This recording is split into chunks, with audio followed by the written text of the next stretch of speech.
4 ملنگ پہ لنگن ہوتے فَمَن يَعْمَلْ مِثْقَالَ ذَرَّةٍ خَيْرًا يَرَهُ اللہ کہتے ہیں اگر کسی نے ذرے برابر بھی خیر کیتا ہے نا میں دا ضائع نہیں کراں گا انہوں بدلہ داں گا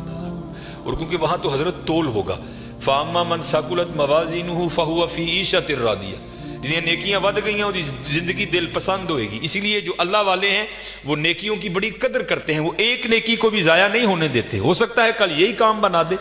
اور ہم تو یہاں حضرت ایسے نیکیوں کو ضائع کرتے ہیں کہ الامان والحفیظ حضرت بابے اور عیسان 3 نال مرید سن ویکھیا جنازگاہ چ لوگ کھلوتے نے جانا ہی ہے نا کہ 5 منٹ لیٹ ہو جائیں گے فری دی نیکی ہے آؤ